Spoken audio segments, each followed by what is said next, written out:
Un millionnaire a suivi sa femme de ménage après l'avoir vue sortir de la nourriture chaque jour, et ce qu'il a découvert l'a fait tomber follement amoureux d'elle. Le silence matinal dans la demeure d'Émile Dufour était absolu, presque ritualisé. Les volets se levaient mécaniquement à 7 heures précises, laissant entrer la lumière douce des premières heures sur les parquets lustrés et les murs blancs de sa vaste maison située dans le quartier Montchat, à Lyon. À 43 ans, Émile était le fondateur d'une entreprise de logiciels médicaux qui avait révolutionné le suivi à distance des patients. Il était riche, immensément riche et surtout seul.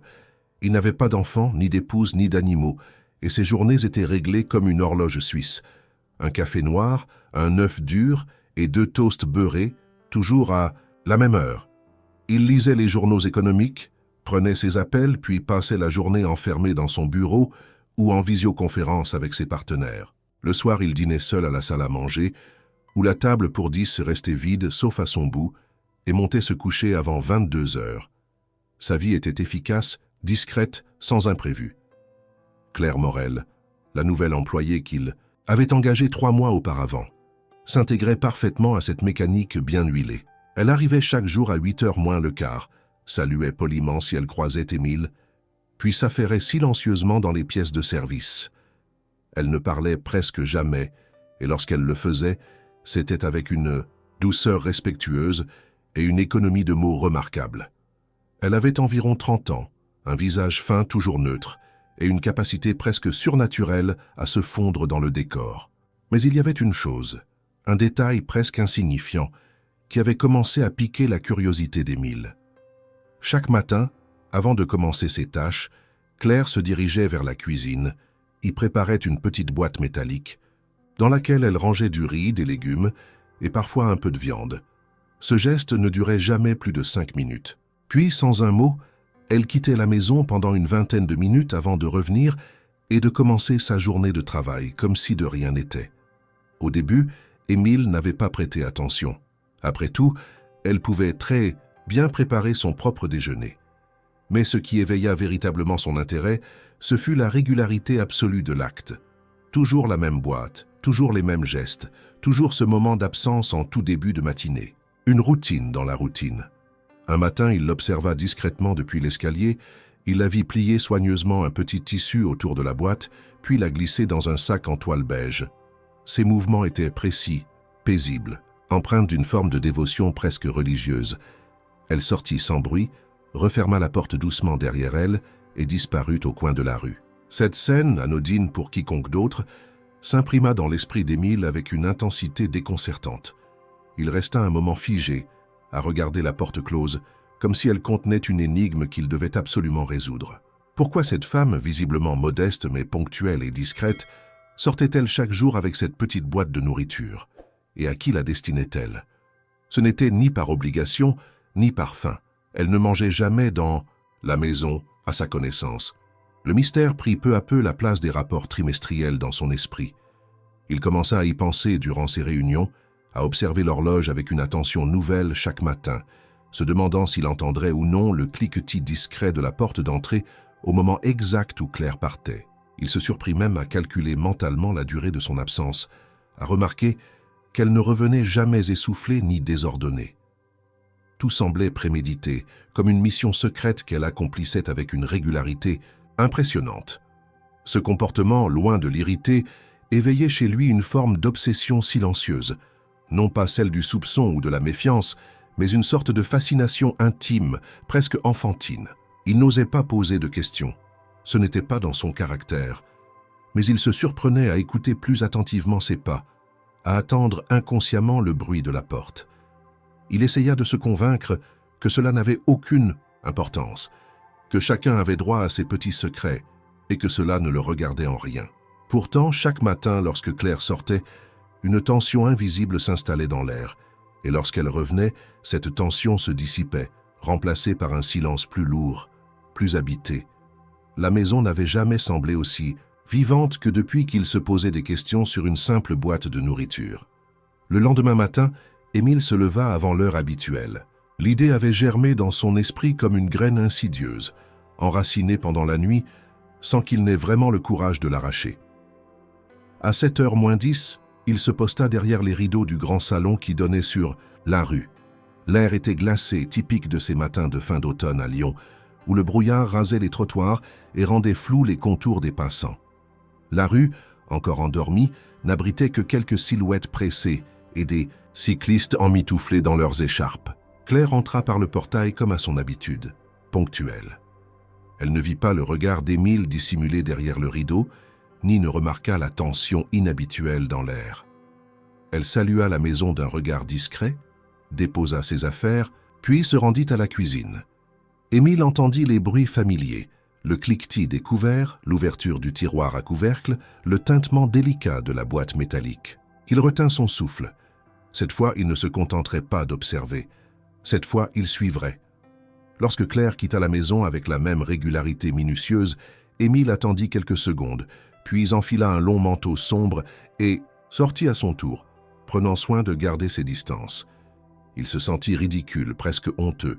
Lui, un homme d'affaires respecté, habitué à prendre des décisions à plusieurs millions d'euros, en train de suivre son employé comme un adolescent espionnant une camarade de classe. Et pourtant, il ne pouvait s'en empêcher. Quelque chose dans cette routine l'appelait, le poussait à comprendre ce qu'il ne saisissait pas encore. Claire ne marchait pas vite. Elle portait son sac en toile contre elle, comme s'il contenait quelque chose de fragile ou de précieux. Elle ne regardait ni à gauche ni à droite, traversait les rues avec assurance, évitant les grandes avenues. Émile la suivait à une distance raisonnable, se faufilant entre les arbres, s'arrêtant au coin, feignant de consulter son téléphone lorsqu'elle s'arrêtait. Il se rendit compte qu'elle empruntait un chemin qu'il n'avait jamais pris, bien qu'il vive, à Lyon depuis plus de 20 ans. Un chemin qui longeait la voie ferrée, passait sous les ponts et traversait un petit terrain vague, envahi de mauvaises herbes. Après 10 minutes de marche, Claire tourna dans une ruelle étroite, puis s'engagea sous un pont. Là, à l'abri des regards et des passants, se trouvait un espace semi-ouvert, délimité par des planches de bois, des bâches et quelques vieux meubles.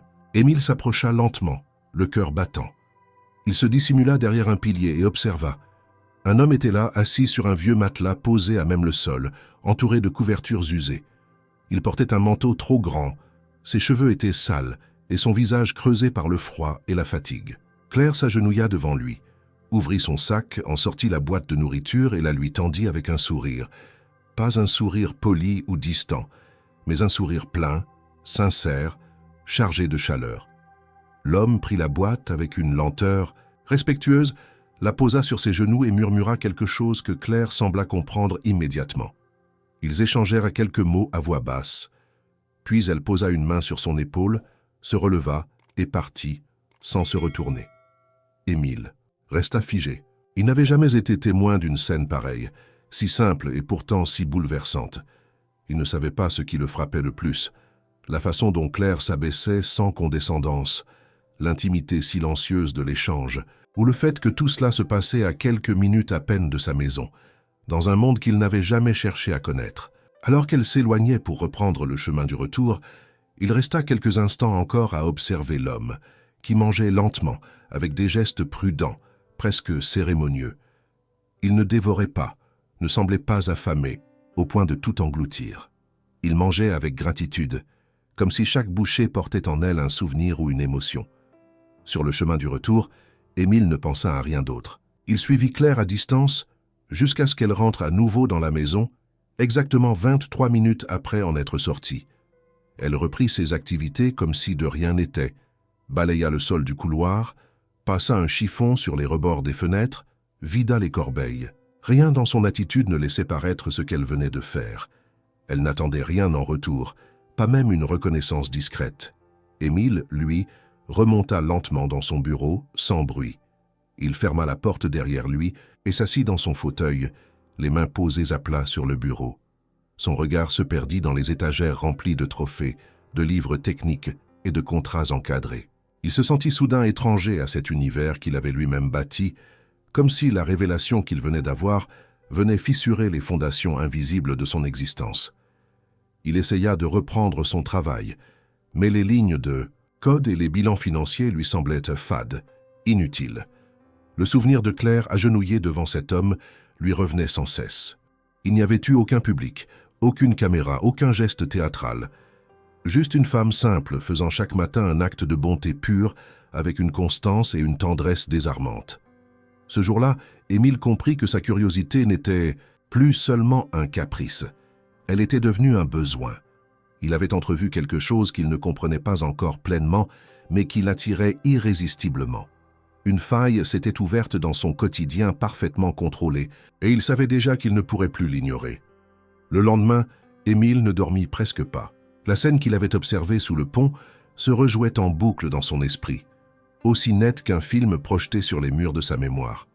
Il n'arrivait pas à comprendre pourquoi ce simple geste, un repas offert à un inconnu, avait eu un tel impact sur lui. Ce n'était pourtant pas la première fois qu'il voyait la misère.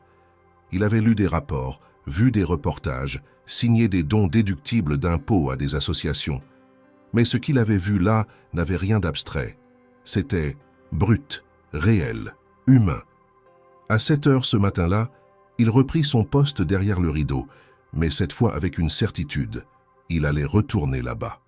Pas seulement pour observer Claire, mais pour vérifier si ce qu'il avait vu n'était pas un rêve déformé par le manque d'émotion de sa propre vie. Il la laissa partir comme la veille, et 5 minutes plus tard, il sortit à son tour. Il suivit le même trajet, ralentissant à chaque virage, réajustant son rythme à celui de Claire. Le froid mordait ses doigts malgré les gants en cuir, mais il n'y prêtait pas attention. Son regard restait fixé sur la silhouette mince de Claire, encadrée par la brume matinale. Arrivé sous le pont, la scène se déroula presque exactement comme la veille. L'homme était déjà là, assis sur le même matelas, entouré de ses maigres possessions. Claire s'agenouilla à nouveau, sortit la boîte, l'ouvrit délicatement et la posa devant lui. Mais cette fois, elle ajouta un petit récipient en plastique contenant ce qui semblait être un dessert, une compote ou un yaourt. L'homme leva les yeux vers elle, visiblement ému, et lui prit la main quelques secondes. Claire inclina légèrement. La tête, un geste de respect muet, puis se releva. Elle resta un instant debout devant lui comme pour s'assurer qu'il allait bien. Puis elle se retourna et reprit le chemin de la maison. Émile, dissimulé derrière un pilier plus éloigné cette fois, sentit une émotion étrange naître en lui.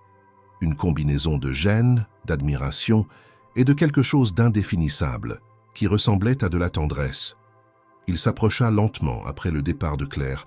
L'homme mangeait avec lenteur, savourant chaque bouchée. Émile ne savait pas s'il devait lui parler. Il resta à quelques mètres, les mains dans les poches, observant en silence. L'homme leva les yeux, surprit son regard, mais ne dit rien. Il esquissa un petit signe de tête, comme pour dire qu'il avait compris sa présence. Émile répondit d'un geste similaire, puis fit demi-tour, le cœur battant plus fort qu'il ne l'aurait cru possible. Durant la journée, il tenta de se concentrer sur son travail, mais il échoua lamentablement. Il ouvrit son ordinateur, consulta ses courriels, mais ses pensées retournaient inlassablement à Claire. Qui était-elle vraiment? D'où venait-elle? Pourquoi faisait-elle cela? Il se rendit compte qu'il ne savait presque rien d'elle. Il connaissait son nom, son adresse, notée sur le formulaire d'embauche, et quelques informations administratives. Rien d'humain, rien de personnel. Il se rappela alors une chose qu'il avait entendue lors d'un séminaire, des années plus tôt. Le luxe commence là où l'empathie s'arrête. Il n'avait jamais compris cette phrase à l'époque. Maintenant, elle lui semblait d'une clarté douloureuse. Le surlendemain, Émile recommença. Même heure, même trajet, même scène. Mais cette fois, un détail changea tout. Claire resta un peu plus longtemps. Après avoir donné la boîte, elle sortit un petit carnet et un stylo, et les tendit. « À l'homme » Ils parlèrent quelques minutes, et Émile aperçut le sourire de Claire s'élargir légèrement. L'homme prit le carnet, hocha la tête plusieurs fois, puis le rangea précieusement sous sa veste. Elle tapota légèrement son épaule et repartit. Émile fut frappé par l'intimité qui émanait de cet échange. Ce n'était pas de la pitié. C'était autre chose, une complicité forgée dans le silence et la répétition des jours. Ce lien n'était pas né d'un hasard, mais d'une fidélité, d'une routine bienveillante que rien ne semblait pouvoir briser. Le contraste avec sa propre existence devint brutal. Dans sa maison, tout était prévisible, stérile. Chaque objet avait sa place, chaque minute son utilité. Mais ici, sous un pont, dans le froid et la pauvreté, existait quelque chose de vibrant, de désordonné, mais profondément humain. Et c'était Claire, l'élément déclencheur. Claire, si discrète dans les couloirs de sa maison, devenait ici une autre femme, forte, attentive, essentielle. Ce soir-là, Émile rentra, chez lui en silence comme à son habitude, mais son regard, lorsqu'il croisa celui de Claire, avait changé. Elle le salua avec un hochement de tête respectueux, sans sourire ni curiosité.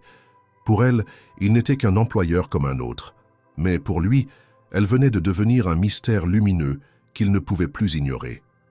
Il pensa à lui poser une question, une simple phrase comme « Est-ce que tout va bien » ou « Tu as l'air fatigué », mais il n'osa pas.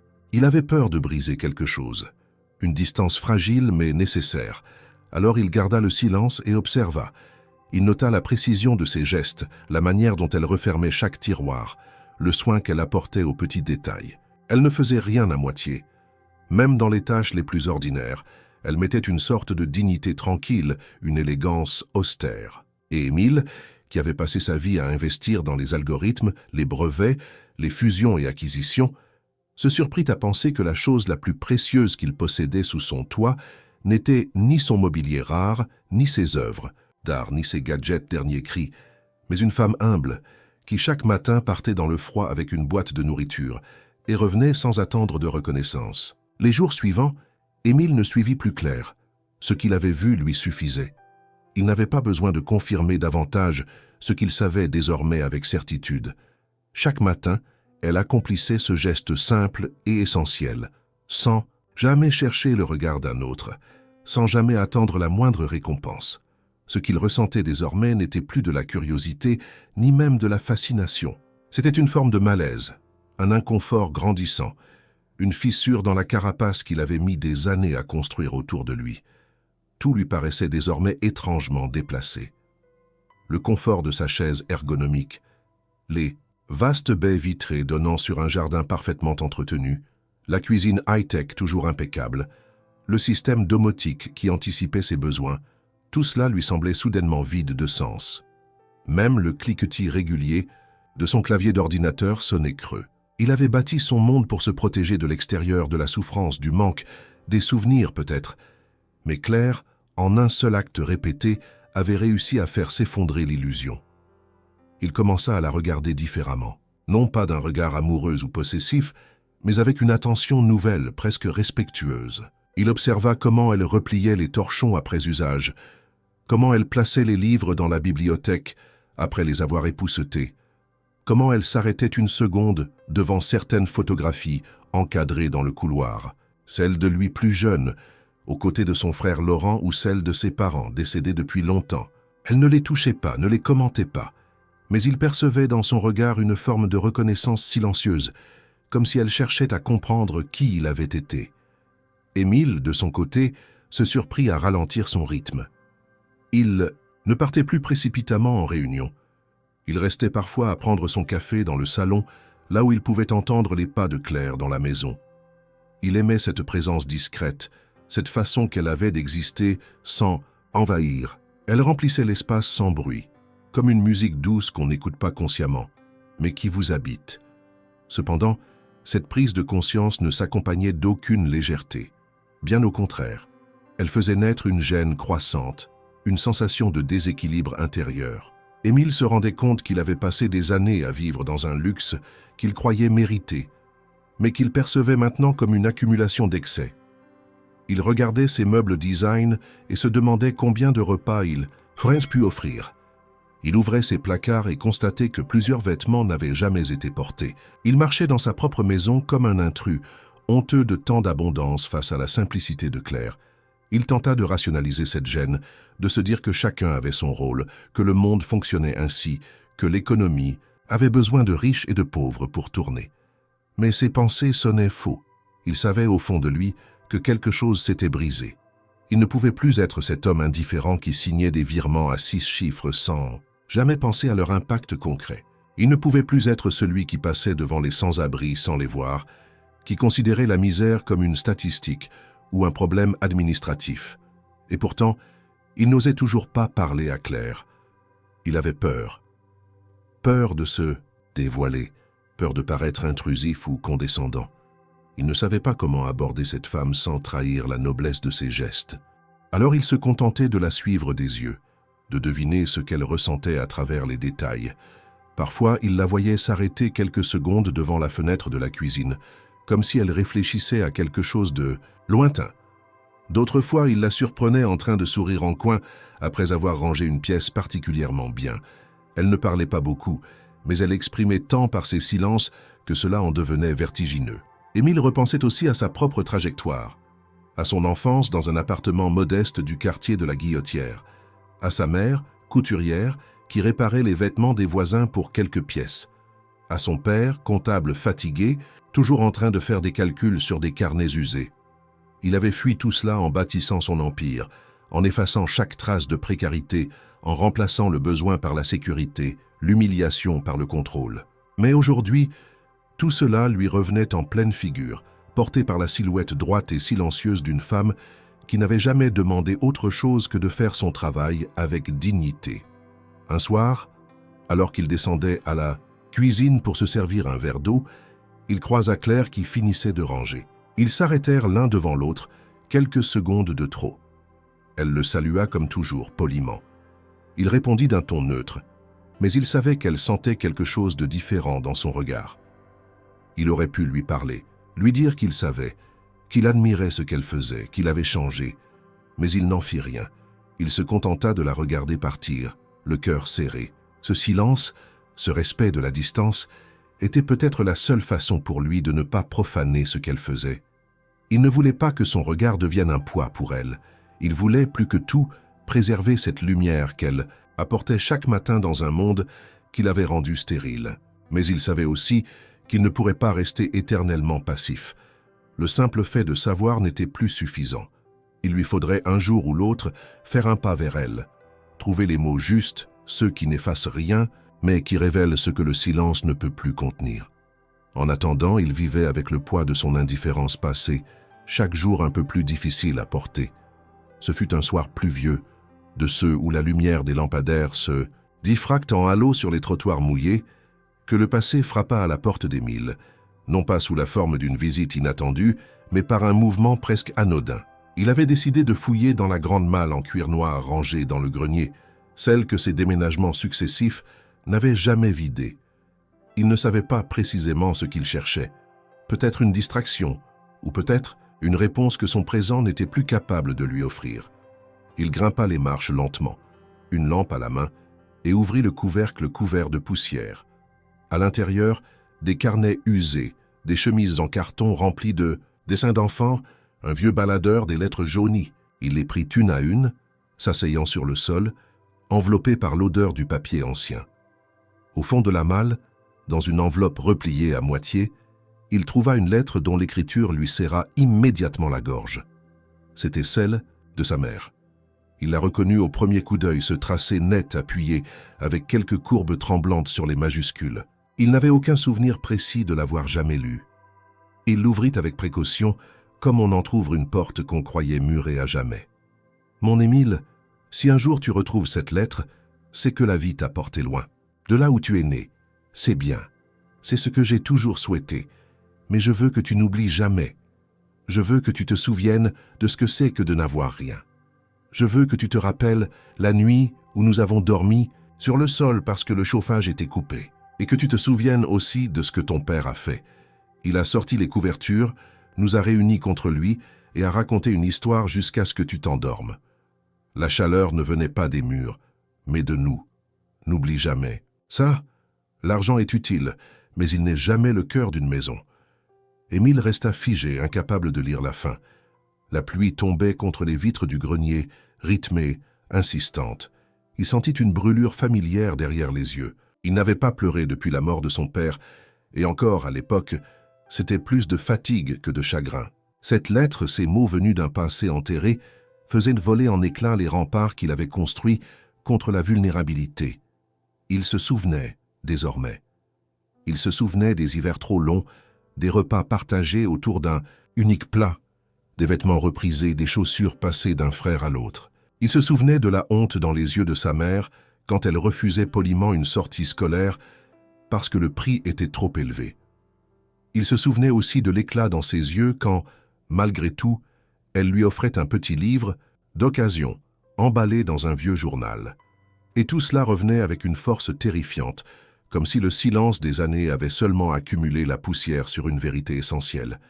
Il avait connu ce vide. Il avait connu cette peur. Il avait connu ce besoin, cette précarité, cette solitude, et il l'avait enfoui si profondément qu'il en avait oublié le goût. Ce fut alors qu'il comprit pourquoi la scène de Claire sous le pont l'avait bouleversé si violemment. Ce n'était pas seulement parce qu'elle faisait preuve d'un altruisme rare, c'était parce qu'elle réveillait en lui quelque chose qu'il croyait avoir tué. La mémoire du manque, la mémoire du courage qu'il faut pour continuer à donner quand on n'a presque rien. Claire lui renvoyait, sans le savoir, l'image d'une humanité qu'il avait fuie à mesure que son compte bancaire grossissait. Il resta là-haut pendant longtemps, la lettre dans les mains, le regard perdu. Il repensa à sa mère, à sa voix douce, à ses mains toujours en mouvement. Elle aurait aimé Claire, il en était sûr. Elle aurait vu en elle une force silencieuse, une noblesse sans façade. Il ressentit une forme de gratitude étrange, comme si cette lettre, oubliée pendant tant d'années, avait attendu le moment précis où il serait prêt à l'entendre. Quand il redescendit, la maison lui parut plus grande encore, plus vide. Il alluma les lumières du salon, regarda autour de lui. Les meubles, les œuvres d'art, les murs parfaitement lisses, tout semblait lui murmurer que cette vie n'était qu'une coquille. Il prit la lettre, la plaça dans un cadre simple et la posa sur son bureau. Il ne voulait plus l'oublier. Il ne voulait plus se trahir. Le lendemain, il croisa Claire dans l'entrée. Elle portait son sac, celui qu'il connaissait maintenant par cœur. Elle s'arrêta un instant en le voyant, comme si elle percevait quelque chose de différent. Émile hésita, mais il se contenta de lui souhaiter une bonne journée. Elle répondit avec son habituel ton doux, mais ses yeux restèrent accrochés aux siens un peu plus longtemps que d'habitude. Comme si, sans le savoir, elle sentait que quelque chose avait changé. Et elle avait raison. Ce jour-là, Émile ne la suivit pas. Il resta chez lui, mais pas pour s'enfermer dans son bureau. Il passa la matinée à marcher dans la maison, à toucher les objets, à s'interroger sur leur utilité, leur poids réel. Il ouvrit ses placards, ses tiroirs, ses armoires, et pour la première fois, il vit son monde non pas comme une réussite, mais comme une accumulation de silence. Ce n'était pas la richesse qu'il regrettait, mais l'indifférence qu'elle avait créée. Le soir venu, il ressortit la lettre une nouvelle fois. Il la lut à voix haute, seul dans son bureau. Et à chaque mot, il sentit un nœud se défaire, en lui. Il ne savait pas encore ce qu'il allait faire de cette prise de conscience, mais il savait qu'il ne pouvait plus continuer comme avant. Claire, sans dire un mot, avait rallumé une lumière dans une pièce qu'il avait oubliée. Une lumière faite de souvenirs, de pertes, de luttes, mais aussi de chaleur humaine. Et c'était peut-être cela, le début de quelque chose de plus grand. Pas une histoire d'amour, pas encore, mais une réconciliation avec lui-même, avec son passé, et doucement avec elle. Le jeudi suivant, alors que la maison était plongée dans son silence habituel, le bruit d'une voiture de sport brisant la quiétude du portail fit sursauter Émile dans son bureau. Il leva les yeux de son écran surpris, puis fronça les sourcils en entendant la démarche assurée qui montait les marches deux à deux. Il n'eut pas besoin de voir le visage pour reconnaître le responsable. Laurent, son frère cadet, déboulait toujours avec la même énergie bruyante et désinvolte. Il entra sans frapper, vêtu d'un manteau de laine grise, les cheveux en bataille, un sourire trop large sur les lèvres. « Tu vis toujours dans ce mausolée, hein ?» lança-t-il, avec moquerie, en jetant son regard autour du bureau. Émile se leva lentement, l'air fermé. Il n'avait pas vu Laurent depuis plusieurs mois, et leur relation, bien que cordiale, était teintée de tensions anciennes. Laurent, également dans le monde des affaires, avait choisi une voie différente. Spéculation rapide, investissement. Volatile, une vie faite de luxe tapageur et de conquêtes éphémères. Là où Émile cultivait le contrôle, Laurent cultivait l'excès. « Je ne m'attendais pas à te voir, » dit Émile en se rasseyant. « Je passais à Lyon, j'ai pensé. À toi. Et puis j'ai entendu parler de ta dernière acquisition en biotechnologie. Impressionnant. Je voulais en discuter et accessoirement prendre un bon café. » Émile fit signe vers la machine à café. Laurent se servit sans attendre, s'installa dans le fauteuil en face du bureau et commença à parler chiffres, marché, perspectives. Mais Émile l'écoutait à moitié. Son esprit était ailleurs, encore hanté par les mots de sa mère, par les gestes de Claire, par cette distance qu'il sentait fondre chaque jour un peu plus, sans pourtant savoir quoi en faire. À un moment donné, alors que Laurent posait sa tasse, il lança d'un ton léger. « Et cet employé que j'ai vu en entrant? Joli minois, nouvelle !» Émile sentit une tension immédiate dans son corps. Il n'aimait pas le ton de son frère, ce mélange d'arrogance et de flirt déplacé. Il tenta de répondre de façon neutre. « Elle travaille ici depuis quelques mois. Elle est sérieuse, très discrète. »« Discrète, discrète. Elle m'a quand même regardé comme si j'étais un intrus. Tu sais comment elles sont, ces filles qui viennent du bas. Elles apprennent vite à se rendre indispensables. » Émile le fixa glacé. « Ne dis pas ce genre de choses, Laurent. »« Oh, ne me regarde pas comme ça. Je te connais. Je te vois bien tomber amoureux de la femme de ménage. Ce serait un sacré titre pour la presse, non? Le roi de la tech séduit par la servante. Tu sais que tu pourrais en faire un film. » Il avait dit cela avec un sourire narquois, comme on lance une provocation pour tester une réaction. Mais il ne s'attendait visiblement pas à la violence du regard que lui lança Émile. Ce dernier se leva, posa ses mains à plat sur le bureau et dit d'un ton sec « Tu ne sais rien d'elle, et encore moins de moi. » Laurent haussa les épaules, amusé. « Touché. Je vois que j'ai réveillé quelque chose. Intéressant. » Mais au fond, ce n'était pas de l'intérêt qu'Émile ressentait. C'était une colère sourde, celle qu'on éprouve quand quelque chose de précieux est sali par des mots creux. Il ne supportait pas l'idée que Claire soit perçue comme une distraction, une curiosité ou une stratégie. Elle était tout, sauf cela. Et le fait qu'il la défende si instinctivement ne fit que confirmer ce qu'il s'efforçait de ne pas nommer depuis des jours. Elle comptait, non pas comme une figure morale, une icône de vertu, mais comme une présence concrète qui transformait sa vision du monde. Laurent, quant à lui, continua son séjour dans la maison pour 2 jours encore. Il passait son temps entre les appels bruyants, les critiques sur le mobilier trop austère et les commentaires déplacés chaque fois qu'il croisait Claire dans les couloirs. Cette dernière, fidèle à elle-même, ne répondait jamais. Elle restait polie, mais son regard devenait plus distant, presque glacé. Émile le remarqua et en souffrit sans pouvoir intervenir. Il se trouvait dans cette posture d'impuissance qu'il détestait, spectateur d'une situation qu'il n'avait pas le droit de nommer. Le 2e soir, alors que Laurent s'apprêtait à sortir dîner avec une amie, il lança à Émile « Sérieusement, je ne comprends pas pourquoi tu ne t'es pas encore débarrassé d'elle. Ce genre de femme, c'est utile 2 mois, après ça devient gênant. » Ce fut la goutte d'eau. Émile se leva brusquement, contourna le bureau et s'approcha de son frère. « Tu vas partir. Ce soir, je ne veux plus entendre un mot de toi. Sur Claire, ni ici, ni ailleurs. » Ah, elle s'appelle Claire maintenant. On est passé du personnel de maison à Claire. Intéressant. Dehors, Laurent. Le ton ne laissait pas place au doute. Laurent comprit cette fois qu'il avait dépassé une ligne invisible. Il haussa les épaules, prit sa veste et sortit sans un mot de plus. Émile resta seul dans le silence qui suivit, le cœur battant. Il ne savait pas ce qu'il venait de défendre exactement. L'honneur d'une femme, sa propre dignité, ou ce lien fragile et naissant qui se tissait entre eux sans qu'aucun des deux n'ose y croire encore. Une chose était certaine, il ne pourrait plus faire semblant. Le regard qu'il posait sur Claire n'était plus neutre, et le simple fait qu'un autre puisse l'atteindre, la juger, l'humilier, éveillait en lui une fureur qu'il n'avait jamais ressentie. Il n'était pas encore prêt à l'avouer, mais il savait désormais que quelque chose en lui s'était irréversiblement déplacé, et ce déplacement portait un nom. Claire. Depuis le départ de Laurent, la maison retrouva son calme. Le silence redevint fluide, presque apaisant, comme une couverture qui reprend sa forme après avoir été froissée. Mais pour Émile, ce calme ne signifiait pas un retour à l'équilibre. Au contraire, le tumulte intérieur qu'il tentait de contenir depuis plusieurs jours ne faisait que grandir, maintenant alimenté par l'évidence douloureuse. Il ressentait quelque chose de fort pour Claire. Ce n'était plus de l'admiration lointaine, ni un simple éveil de conscience. C'était une forme d'attachement profond, mêlé d'un respect infini, d'une délicatesse presque douloureuse. Et cela le désarmait. Il n'était pas habitué à naviguer dans ces eaux. Ses relations, quand il en avait eu, avaient toujours été ponctuelles, légères, souvent liées à son monde, à ses cercles. Des femmes brillantes, élégantes, mais souvent pressées, calculatrices ou simplement absentes. Il n'avait jamais trouvé chez aucune d'elles ce qu'il percevait chez Claire sans même qu'elle le dise. Une force silencieuse, une tendresse contenue, une vérité sans apparat.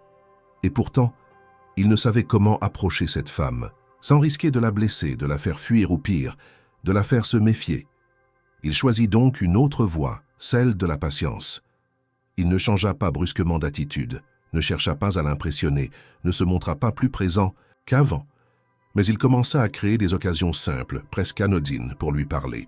Cela commença un matin dans la cuisine. Claire était en train de ranger la vaisselle quand il entra, en avance sur son heure habituelle. Elle se retourna légèrement, surprise, mais resta polie. « Bonjour, Claire. »« Bonjour, monsieur Dufour. » Il hésita un instant, puis dit en regardant les tasses bien alignées. « Vous aimez le café noir ou sucré ?» Elle le regarda un peu interloqué, puis répondit calmement « Noir, avec une goutte de lait si j'en ai le temps. » Il hocha la tête, puis, sans ajouter un mot, se prépara une tasse et sortit. Cette interaction, banale pour n'importe qui, fut pour lui une première brèche dans le mur. Les jours suivants, il multiplia ces moments. Parfois, un simple mot sur la météo. D'autres fois, une question sur un objet déplacé, sur l'organisation des placards. Il ne cherchait pas à envahir son espace, mais à y laisser une trace légère, un signal discret. Et peu à peu, Claire répondit avec plus de spontanéité, toujours mesurée, toujours respectueuse, mais plus ouverte. Elle le regardait maintenant, dans les yeux quand elle parlait. Elle souriait parfois brièvement mais sincèrement. Un jour, alors qu'elle nettoyait la bibliothèque, Émile s'approcha avec un livre à la main. « Vous aimez lire ?» demanda-t-il. « Quand j'en ai le temps, oui. Mais je relis souvent les mêmes choses. J'aime ce que je connais déjà. » Il lui tendit le livre, un recueil de nouvelles de Maupassant. Celui-là m'a aidé à comprendre beaucoup de choses quand j'étais plus jeune. Claire le prit entre ses mains, le feuilleta, puis hocha doucement la tête. « Merci. » Ce fut tout. Mais ce merci resta longtemps en suspens dans l'air, comme une promesse non dite. Ce jour-là, Émile se rendit compte qu'il ne voulait pas seulement comprendre Claire. Il voulait la connaître. Connaître ses joies, ses peurs, ses rêves. Il voulait savoir ce qui l'avait conduite à cette routine de générosité, à cette vie si discrète mais si dense. Mais il savait aussi qu'il ne devait pas forcer l'allure. Claire n'était pas une femme qu'on apprivoise avec des flatteries ou des gestes spectaculaires. Elle vivait dans une vérité qui n'admettait ni faux semblants, ni jeu de pouvoir. Et c'était précisément ce qui la rendait si précieuse. Un autre matin, alors qu'elle s'apprêtait à partir, avec sa boîte comme à l'accoutumée, Émile la croisa dans le hall. Elle parut un instant surprise, presque déstabilisée. Il n'avait jamais été là à ce moment-là. « Je sors juste quelques minutes, dit-elle. « Je sais, répondit-il doucement. Elle baissa les yeux. Il ajouta sans insister, « Faites attention à vous. Il fait froid aujourd'hui. » Elle hocha la tête et sortit sans un mot de plus. Mais cette fois, son regard avait changé. Il y avait dans ses yeux quelque chose de plus clair, de moins distant. Peut-être de la gratitude, peut-être de la prudence mêlée de compréhension. Émile ne la suivit pas ce jour-là non plus. Il s'assit dans son salon et regarda la pluie glisser sur les vitres. Il pensait à elle, au pont, à l'homme, à la Constance. Il se demanda s'il avait le droit d'espérer. S'il pouvait espérer que cette femme, un jour, le regarde autrement que comme un employeur. S'il pouvait, tout simplement, entrer dans son monde sans l'écraser. Les semaines passèrent ainsi, tissées de gestes lents, de paroles mesurées, de regards qui en disaient plus que les mots. Claire parlait davantage, mais toujours avec parcimonie. Elle racontait parfois un souvenir d'enfance, évoquait un lieu de Lyon qu'elle aimait, une chanson entendue à la radio. Émile l'écoutait comme on écoute une confidence rare, avec une attention entière. Il ne parlait jamais de ce qu'elle faisait chaque matin. Aucun des deux n'évoquait ce rituel silencieux sous le pont. Mais il y avait entre eux une entente tacite, une reconnaissance implicite de cette vérité partagée. Ce non-dit les unissait davantage que 1000 conversations. Émile n'était pas pressé. Il savait que les choses vraies demandèrent du temps. Mais il sentait aussi que chaque jour passé à ses côtés le rapprochait d'un point de non-retour. Il ne savait pas encore s'il oserait franchir ce seuil. Mais il savait qu'il ne voulait plus reculer. Il y avait dans l'air une tension invisible, comme une note dissonante dans une mélodie autrefois fluide.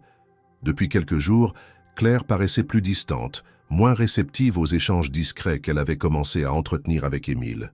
Ses gestes, toujours précis, étaient devenus mécaniques. vidés de leur douceur habituelle. Ses réponses, bien qu'encore polies, étaient de plus en plus courtes. Elle évitait de croiser son regard, contournait discrètement les pièces où il se trouvait. Émile sentit ce changement sans comprendre immédiatement son origine. Il tenta de s'approcher, de poser des questions indirectes, mais elle se refermait davantage à chaque tentative. Il ne savait pas que le mal venait de l'intérieur, d'un venin distillé sans qu'il en ait conscience. C'était Laurent, son frère, revenu à Paris mais laissant derrière lui une traînée d'ambiguïté. Avant de partir, il avait croisé Claire une dernière fois dans le jardin, sous prétexte d'une conversation légère.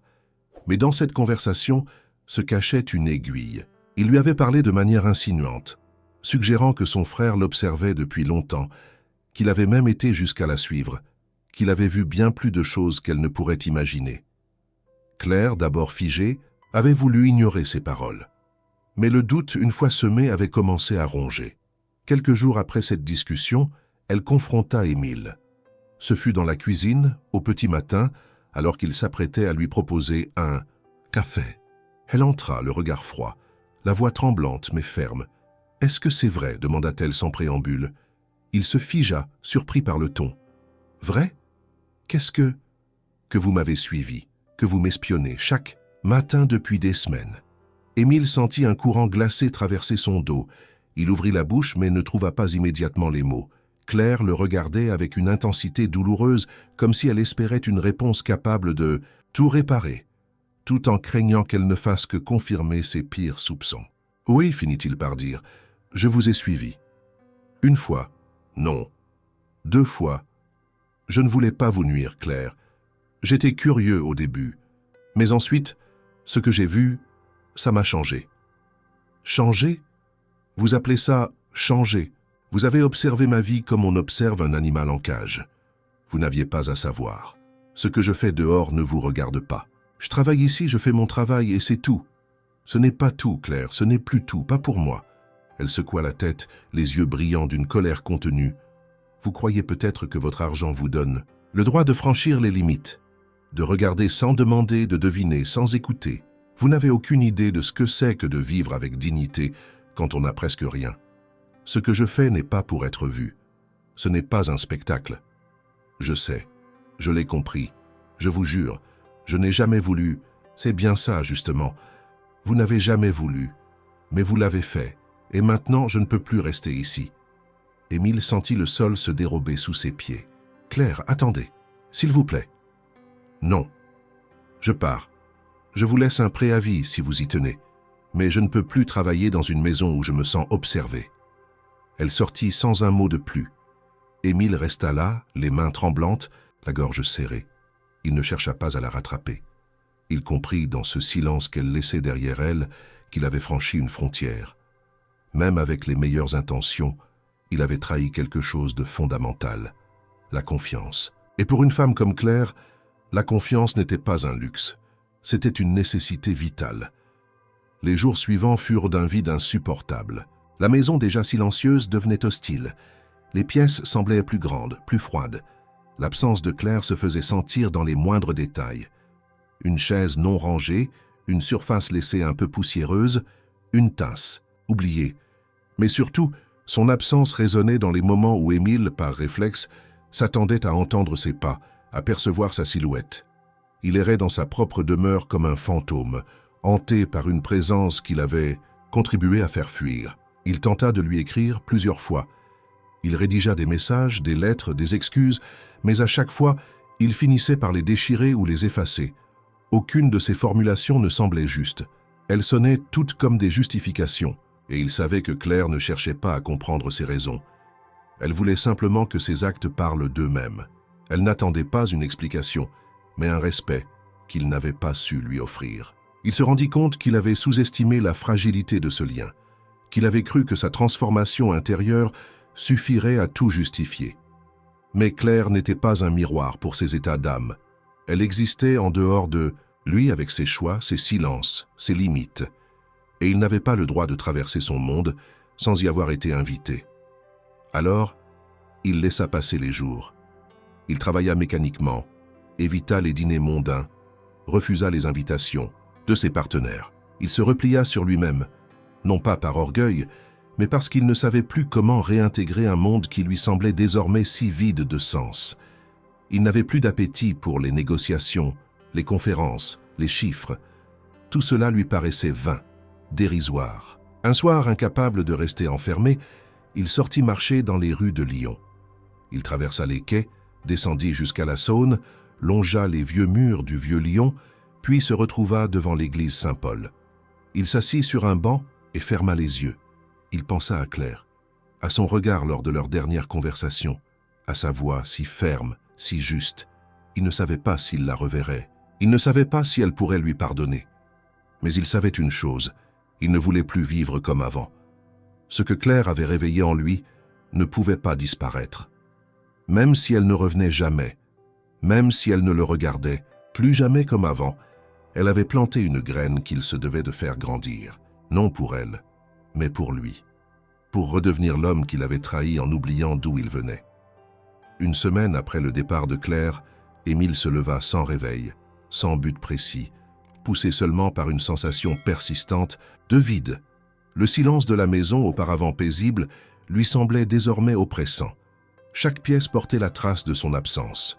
Ce n'était pas seulement l'ordre méthodique qu'elle laissait derrière elle, ni même l'odeur légère de lavande que ses mains déposaient sur les draps frais. C'était quelque chose d'autre, de plus profond. Le manque d'une présence qui, sans jamais réclamer d'attention, en avait apporté plus qu'il n'aurait su en demander. Il passa la matinée à tourner en rond. À midi, sans s'annoncer, il descendit dans le garage, démarra sa voiture et prit la route sans savoir exactement où il allait. Il se laissa guider par l'intuition, par un besoin inexplicable de se rapprocher de ce qu'il avait perdu. Ce ne fut qu'au bout de quelques minutes qu'il comprit. Il allait là où elle allait, vers le pont, vers cet abri de fortune où, chaque matin, elle déposait un morceau de son âme dans une boîte de métal. Il gara la voiture à quelques rues, marcha à pied, le col relevé, les mains dans les poches. L'air était froid mais sec. Un soleil pâle perçait entre les branches nues des arbres. Lorsqu'il arriva près du pont, il ralentit. Il n'avait aucun plan, aucune certitude. Il savait seulement qu'il devait être là. L'endroit n'avait pas changé. Le matelas, les couvertures, les sacs en plastique étaient toujours là. Et l'homme aussi. Le même regard fatigué, la même silhouette frêle, le même silence. Émile s'approcha avec précaution. L'homme le regarda, plissa les yeux, mais ne montra ni peur ni hostilité.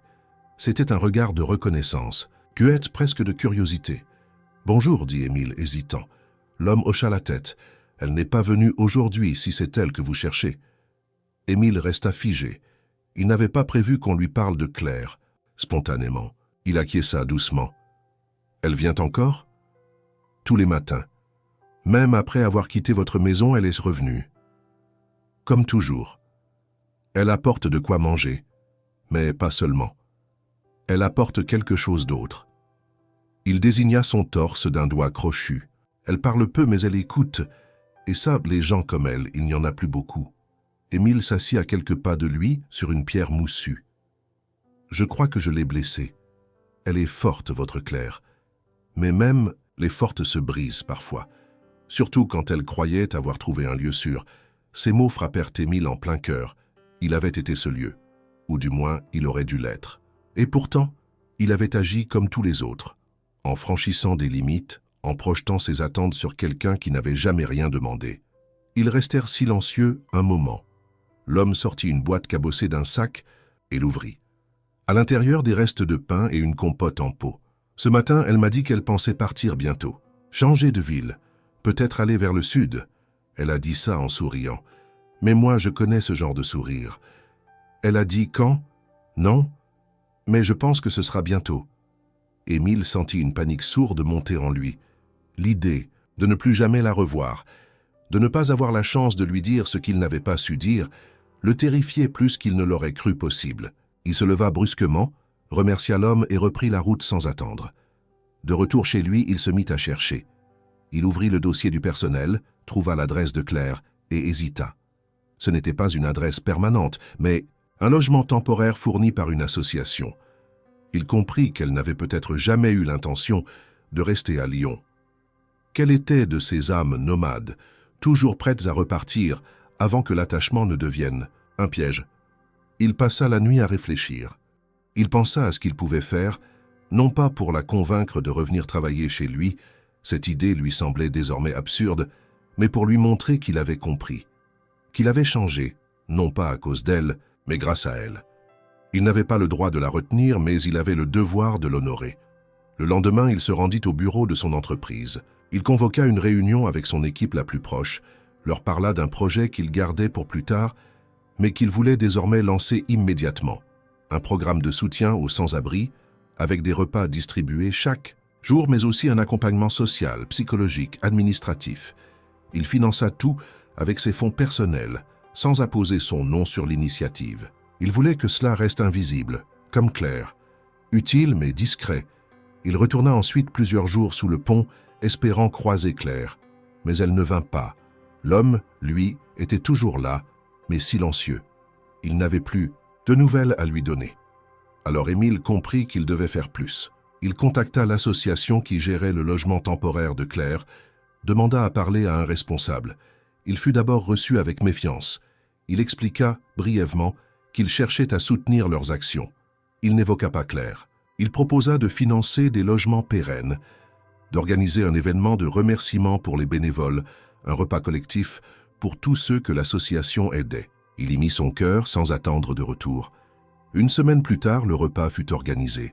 Il se déroula dans le jardin de l'église Sainte-Blandine, un lieu calme et ouvert.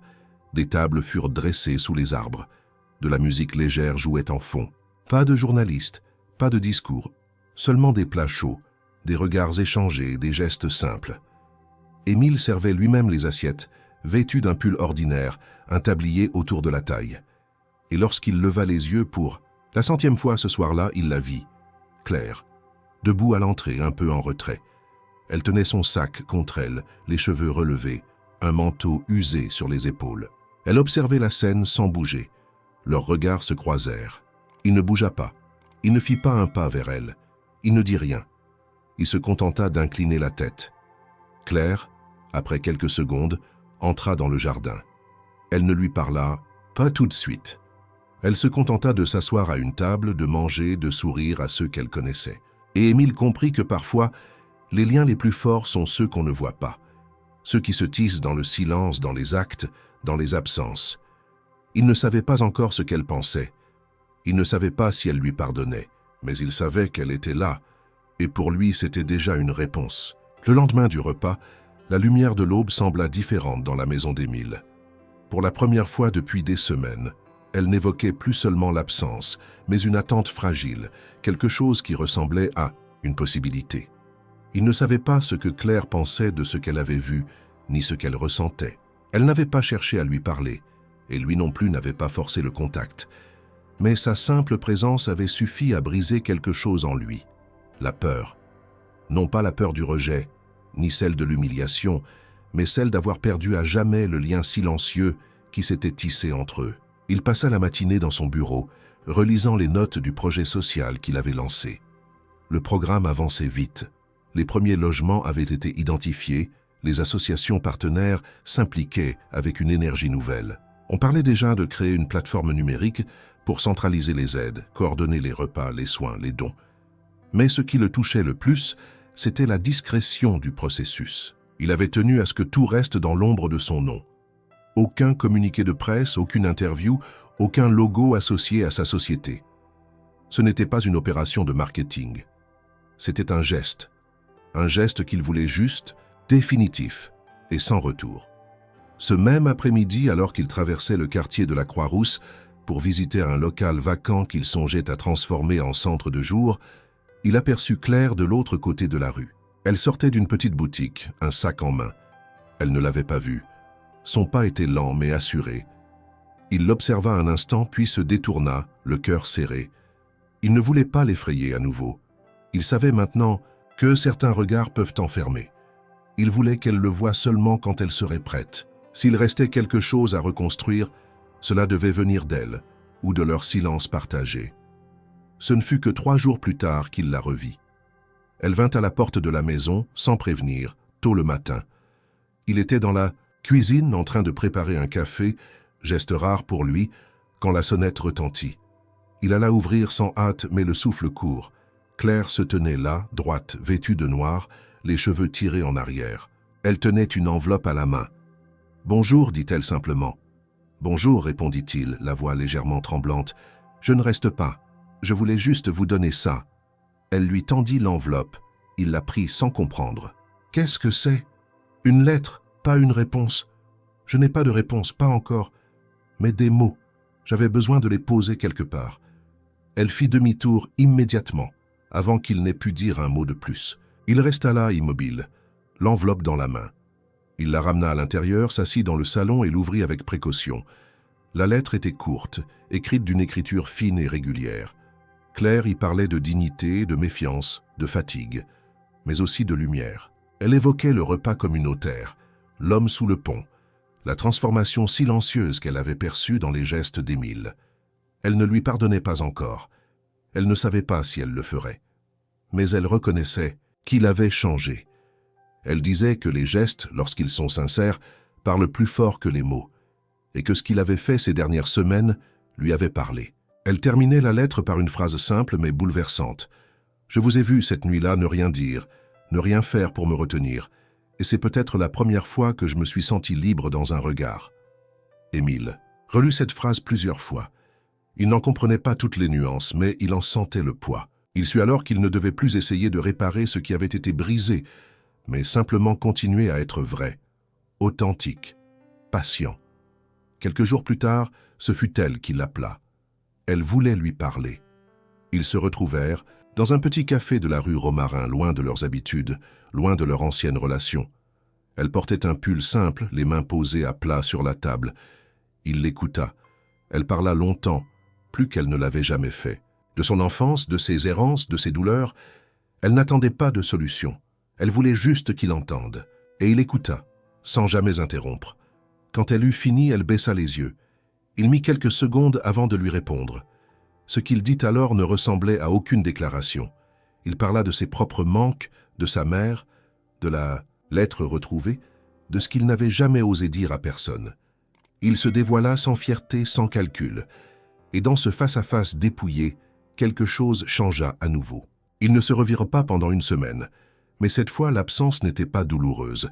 Elle était remplie d'une attente douce, d'un fil tendu mais solide. Puis Claire revint à la maison, non pas comme employée, ni comme invitée, mais comme partenaire d'un projet qu'ils construiraient ensemble. Émile lui proposa un rôle qu'elle accepta avec une réserve souriante. Coordonner les actions sociales du programme, superviser les repas, établir les contacts avec les bénévoles. Elle accepta. Elle imposa ses conditions. Elle ne voulait pas être un visage visible, ni une figure décorative. Elle voulait agir, être utile, être libre. Les premières semaines furent intenses. Ils travaillaient côte à côte, sans jamais évoquer leur histoire passée. Mais elle flottait entre eux comme une vieille photographie qu'on laisse poser sur un meuble. Silencieuse mais toujours présente, ils se comprenaient sans se parler. Ils se respectaient profondément. Et peu à peu, dans ces gestes quotidiens, dans cette construction partagée, un lien se reformait, plus fort, plus sincère.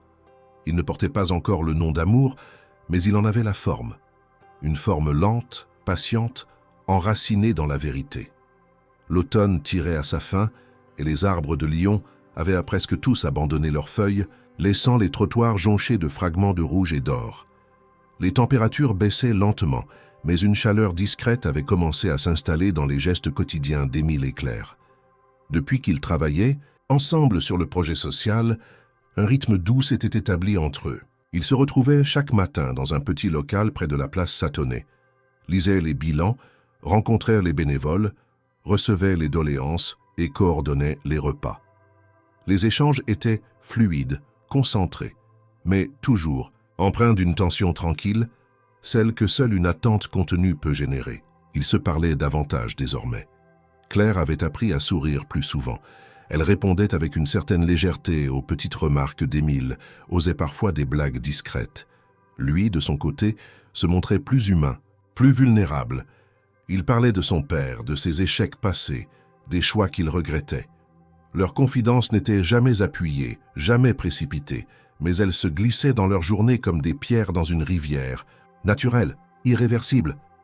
Un soir de novembre, après une longue journée de distribution de vêtements et de vivres, ils participèrent à une veillée organisée par une association sœur dans le jardin de l'église Sainte-Bernadette. De grandes guirlandes lumineuses avaient été suspendues entre les arbres. Des braseros réchauffèrent l'air et des musiciens jouaient doucement un air de jazz. Les bénévoles, les bénéficiaires et les passants se mêlaient dans une atmosphère paisible. Émile avait aidé à installer les tables. Claire avait organisé la disposition des couvertures et des zones de repos. Ils s'étaient à peine parlé pendant les préparatifs, chacun absorbé par les besoins concrets du moment. Mais lorsque le calme se fit, qu'une majorité des invités étaient servis, ils se retrouvèrent, presque sans y penser, assis l'un à côté de l'autre sur un vieux banc en bois, légèrement en retrait, à l'ombre d'un pin. La lumière, dorée des guirlandes, dessinait des ombres douces sur leurs visages. Ils ne parlaient pas. Ils écoutaient le bruit du vent, des conversations autour d'eux, des rires d'enfants. Émile regardait droit devant lui, les mains croisées. Claire, elle, avait le regard levé vers le ciel, où les nuages filaient lentement au rythme du vent. « Je vous ai menti », dit-il soudainement, la voix presque éteinte. Claire tourna la tête vers lui, surprise. « À quel sujet ? » « Je vous ai dit que je vous avais suivi 2 fois. Ce n'est pas vrai, je vous ai suivi 3 fois. Et une 4e aussi. La dernière, je n'ai pas pu aller jusqu'au pont. J'ai rebroussé chemin. Je me suis senti lâche et envahissant. Alors j'ai menti. » Claire ne répondit pas. Elle attendait.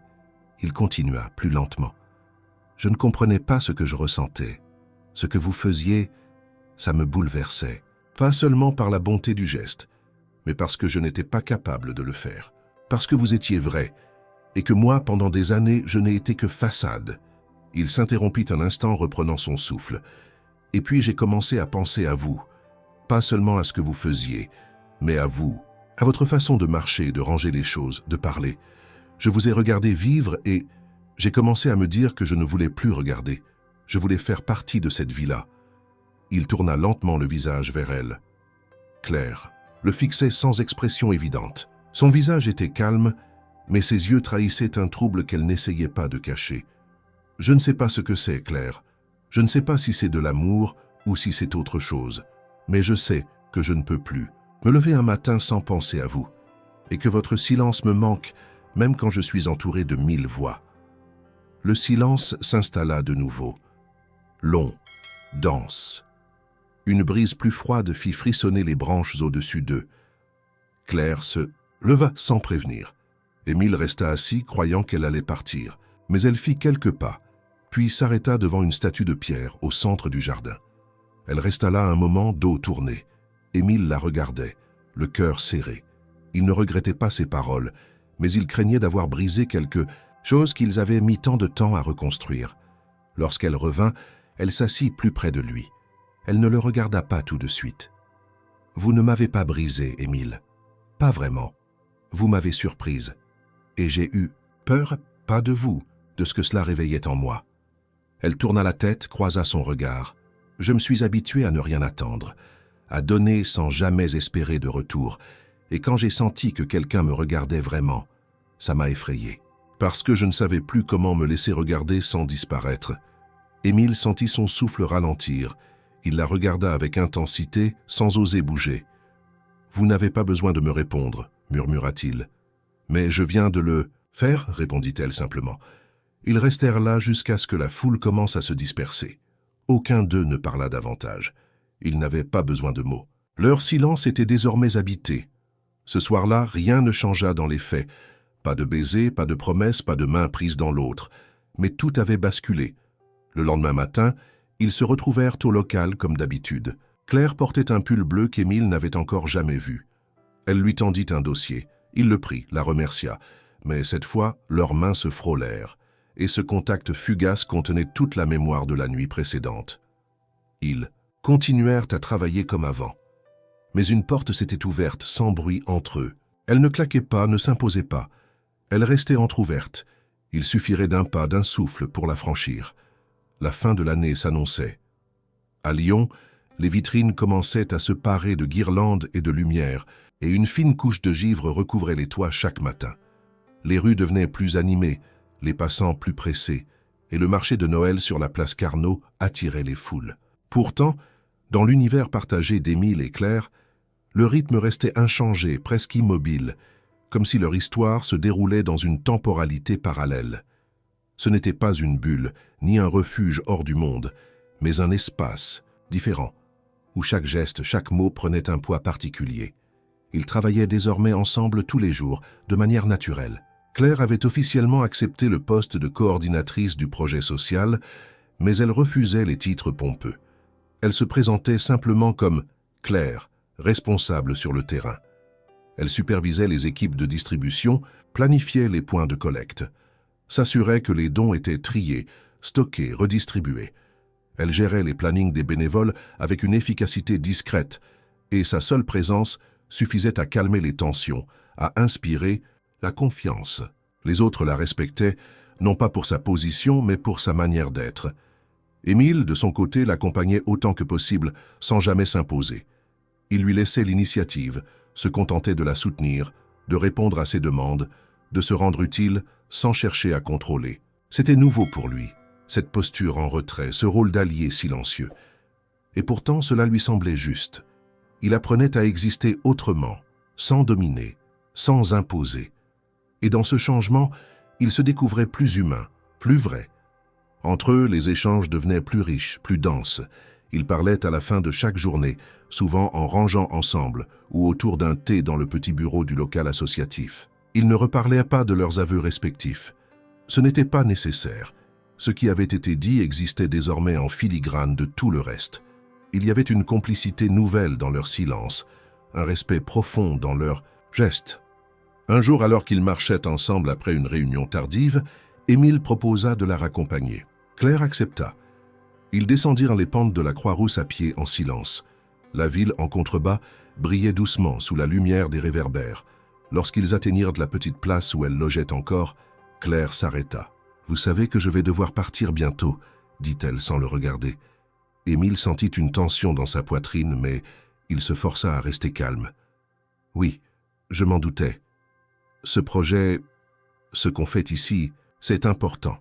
Mais ce n'est pas tout ce que je veux. Je n'ai jamais voulu rester trop longtemps au même endroit. J'ai peur que si je reste, je perde quelque chose de moi. » Il acquiesça lentement. « Je comprends. Je ne veux pas vous retenir. Je ne l'ai jamais voulu. Je sais, et c'est pour ça que je suis encore là. » Elle lui lança un regard furtif, presque tendre. Puis elle entra dans son immeuble, le laissant seul sous la lumière vacillante d'un lampadaire. Ce soir-là, Émile ne dormit presque pas. Il repensa à cette conversation, aux mots qu'elle avait choisis. Elle ne disait pas adieu. Elle posait une frontière, une ligne fragile mais pas infranchissable.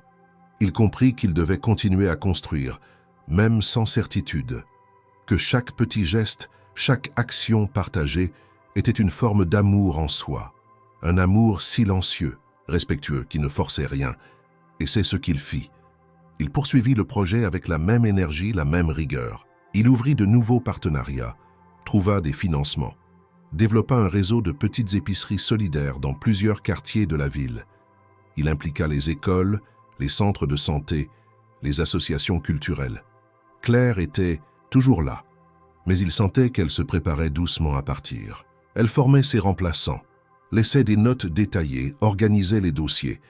Elle ne le disait pas, mais il le voyait dans sa manière de tout structurer. Elle préparait le terrain pour une absence.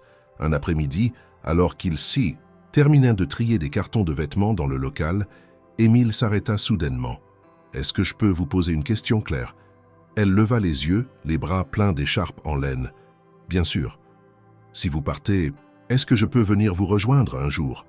Elle resta figée un instant, puis elle déposa les vêtements, s'approcha lentement et répondit sans détour. « Ce que je fais, ce n'est pas une fuite, ce n'est pas un voyage romantique, c'est mon chemin.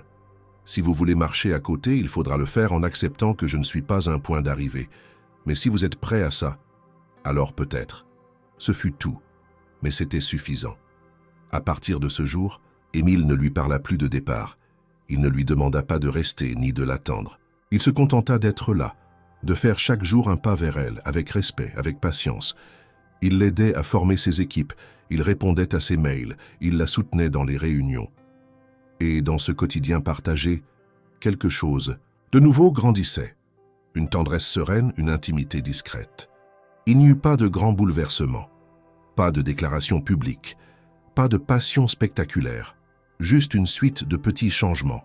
Une chaise déplacée pour se rapprocher, une main qui frôle l'autre sans se presser, une phrase prononcée plus lentement, une présence qui ne s'impose plus mais qui demeure.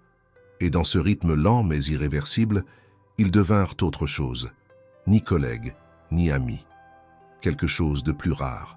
Deux âmes qui, après s'être frôlées dans le tumulte, avaient choisi de marcher côte à côte, sans promesse mais avec la conscience claire de ce qu'elles construisaient.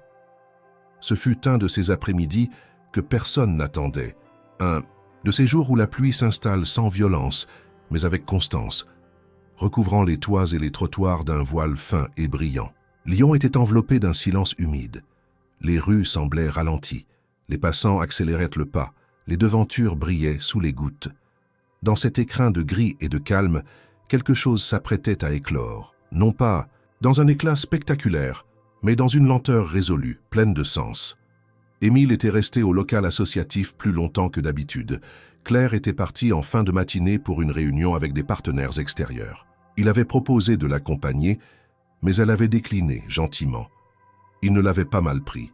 Il avait compris depuis quelque temps qu'elle avait besoin de ces moments à elle pour respirer, penser, exister en dehors de lui. Et il respectait cela. Il rangea des dossiers, relut des comptes rendus, rédigea une proposition pour un nouveau centre d'accueil. Il s'apprêtait à partir lorsqu'un message bref s'afficha sur son téléphone. « Tu es encore là? Je passe te chercher. » Il n'avait pas vu Claire depuis la veille, et ce simple message, plus direct que d'habitude, accéléra légèrement son pouls. 15 minutes plus tard, elle entrait trempée jusqu'aux épaules, une écharpe en laine foncée autour du cou et les cheveux collés à son front. « Je t'ai dit que je venais, mais j'aurais dû préciser que je venais à pied, » dit-elle, en retirant sa veste. Il sourit, lui tendit une serviette sans rien ajouter. Ils restèrent un moment à se sécher, à rire doucement du froid, de la pluie, du parquet glissant du local. Puis, sans prévenir, Claire lui proposa une promenade. Émile hésita, mais elle ajouta « Il faut marcher un peu. J'ai besoin de parler, de moi, de toi, de nous peut-être. » Il la suivit sans poser de questions. Ils sortirent dans la ville, détrempés. Les gouttes tombaient régulièrement, mais le vent avait cessé. Ils marchèrent le long des quais de Saône, leurs pas résonnant sur les pavés humides. Les parapluies des passants dessinaient un ballet lent et multicolore, mais eux marchaient à découvert, sans précipitation, comme deux silhouettes paisibles dans un tableau vivant. Claire parlait peu. Émile attendait. Il savait que le moment viendrait, que les mots, s'ils devaient être dits, viendraient au bon moment. Lorsqu'ils atteignirent un petit square presque vide, elle s'arrêta, s'assit sur un banc mouillé sans s'en soucier. Il la suivit, s'asseyant à côté d'elle sans rien dire. « Je ne pars plus, dit-elle. » Il tourna lentement la tête vers elle. Elle regardait devant elle, vers les arbres nus, vers la grille trempée. « Pas maintenant, reprit-elle. Pas cette semaine, pas ce mois. Peut-être un jour, mais plus maintenant. » Il ne répondit pas. Il attendit. Elle poursuivit.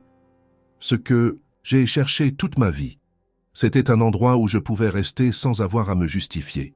Un lieu où je ne devais pas choisir entre ce que je fais et ce que je ressens.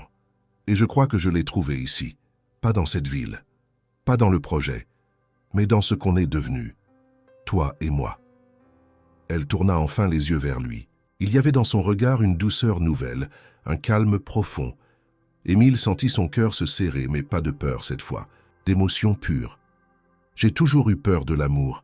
Pas des mots, pas des gestes, mais de la dépendance. J'ai eu peur qu'on m'aime pour ce que je fais, pas pour ce que je suis. Et avec toi, j'ai vu que je pouvais être entière, même en silence. » Il ne sut quoi dire. Les mots lui manquaient. Alors il fit ce qu'il n'avait jamais osé faire. Il tendit la main, lentement, comme s'il traversait un espace sacré. Claire ne recula pas. Elle prit sa main dans la sienne, sans hésiter. C'était un geste simple. Mais il portait la force d'un serment. Ils restèrent ainsi, les mains jointes sous la pluie fine. Il n'y avait pas de musique, pas de lumière particulière, pas de témoins. Rien que deux personnes assises sur un banc, au milieu d'un square désert, partageant une certitude silencieuse. Ce qu'il ressentait n'était pas soudain. Ce n'était pas une flamme impulsive, mais une braise qui avait lentement grandi, nourrie de respect, d'écoute, de présence. Ce jour-là, ils ne s'embrassèrent pas. Ce n'était pas encore le moment. Mais tout en eux parlait d'un amour qui n'avait pas besoin de gestes spectaculaires. Un amour construit, choisi, partagé. Dans les jours qui suivirent, rien ne changea de manière visible. Ils continuaient à se retrouver au local, à planifier les missions, à discuter des comptes et des livraisons. Mais les regards étaient plus longs, les silences plus doux. Ils prenaient leurs pauses ensemble, partageaient des repas simples.